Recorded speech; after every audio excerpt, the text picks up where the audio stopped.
On March 16th, 1521, after a grueling journey across the Pacific Ocean, Portuguese explorer Ferdinand Magellan and his fleet sighted the island of Samar, marking the first European contact with the Philippines. This momentous event was part of Magellan's expedition under the Spanish flag, aimed at finding a westward route to the Spice Islands. Magellan's fleet, composed of 5 ships and approximately 270 men, had embarked on this ambitious voyage from Spain in 1519. They had endured months of treacherous seas, scurvy, and dwindling supplies. The sighting of land was a significant relief to the weary sailors who had navigated the vast expanse of the Pacific for 99 days without sight of land. The initial sighting of Samar filled them with hope and renewed vigor. The encounter between Magellan's crew and the indigenous people began on March 18th, when a group of islanders approached the European ships. Despite the initial language barrier, Magellan managed to communicate with the locals through gestures and the use of Malay-speaking crew members who facilitated basic exchanges. The islanders provided the Europeans with food and introduced them to local customs, marking the beginning of a cross-cultural exchange that would have profound implications for both parties. In Cebu, Magellan met Raja Humabon, the local chief. Seeing an opportunity to gain influence, Magellan impressed Humabon with European technology and weaponry. He even managed to convert Humabon and many of his subjects to Christianity. On April 14th, a mass baptism took place. Humabon and his wife were baptized, along with several hundred followers. Magellan presented them with an image of the Santo Niño, the Christ child, which remains a significant religious icon in the Philippines to this day. However, not all local leaders were as welcoming as Humabon. On the nearby island of Mactan, a chieftain named Lapu-Lapu refused to submit to Spanish authority. Magellan, perhaps overconfident from his easy success in Cebu, decided to subdue Lapu-Lapu by force. On April 27, 1521, he led an attack on Mactan with 60 Europeans and some of Humabon's men. But Magellan had gravely underestimated Lapu-Lapu and his warriors. The battle turned against the Europeans. Weighed down by their armor and outmaneuvered on the unfamiliar terrain, they were forced to retreat. Magellan, covering the retreat of his men, was wounded by a poisoned arrow and then finished off by Lapu-Lapu's warriors. He died on the shores of Mactan, thousands of miles from home. Magellan's death threw the expedition into disarray. The remaining crew, now led by Juan Sebastian Elcano, decided to continue the journey to the Spice Islands and then return to Spain.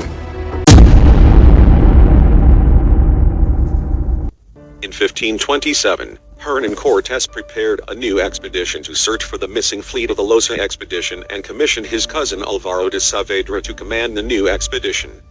However, the true purpose of the expedition was to find new lands in the South Sea, the Pacific Ocean, and to bring back spice plants. On October 31, 1527, they sailed from Ziutanijo, Guerrero. On December 15th, after having sailed 1,170 leagues, the Espiritu Santo and the Santiago swept on ahead, after a sudden squall, never to be heard of again. On February 2, 1528, the La Florida sighted the Philippines and the following day anchored at a small island off the north coast of Mindanao, after 95 days since its departure and having sailed 1,923 leagues.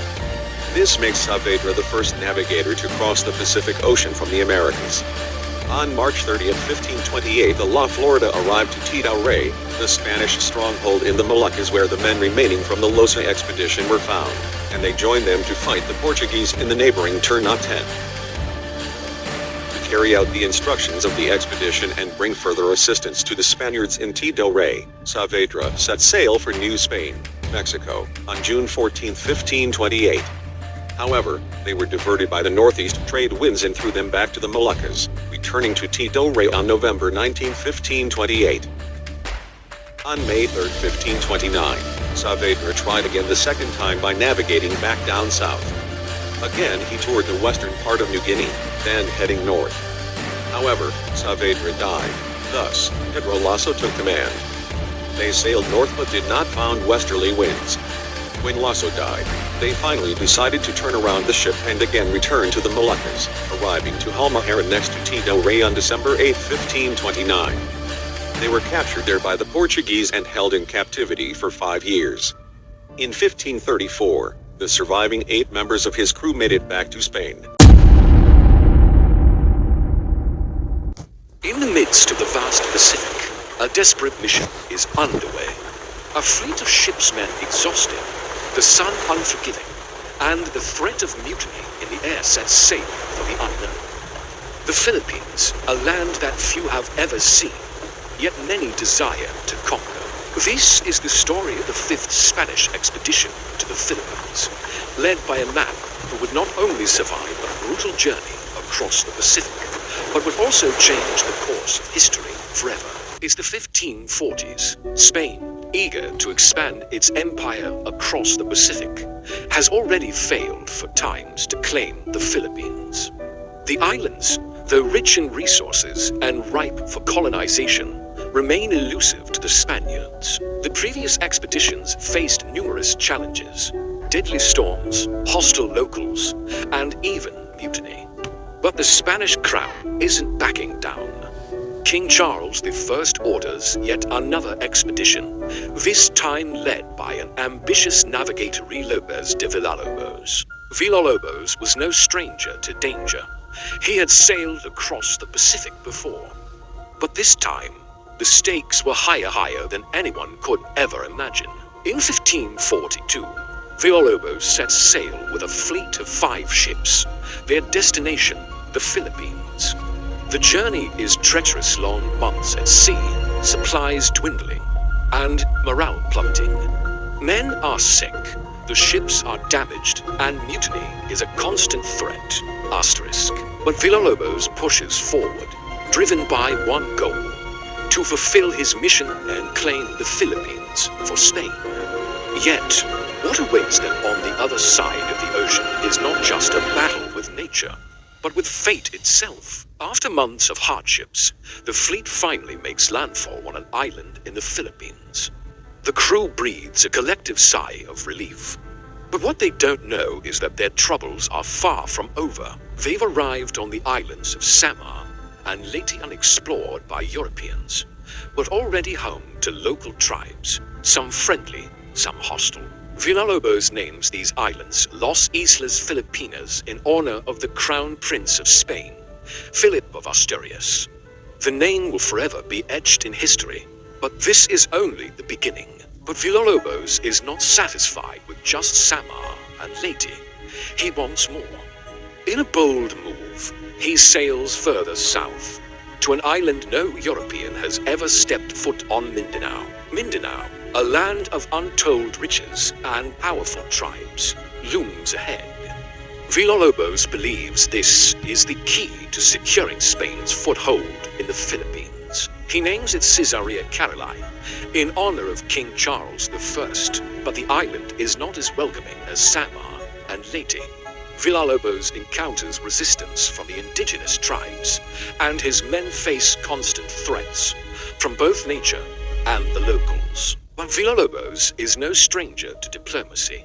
He manages to broker a fragile peace with the locals, gaining valuable intelligence about the region, though the island's true potential remains just out of reach. Despite the triumph of naming the islands and making significant discoveries, the expedition begins to crumble. Supplies run low, the crew is exhausted, and tensions rise. Villalobos' mission, though successful in many respects, is ultimately a failure. He is forced to retreat, leaving the Philippines in the hands of future explorers. But his name will live on, forever linked to the islands he discovered.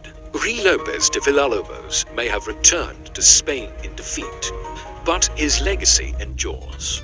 The name Los Islas Filipinas would echo across history, and his exploration of Mindanao marked the beginning of a new chapter in Philippine history. In the end, Villalobos' journey proved that exploration is not just about triumph, but about the courage to face the unknown, the will to survive, and the determination to change the world one discovery at a time.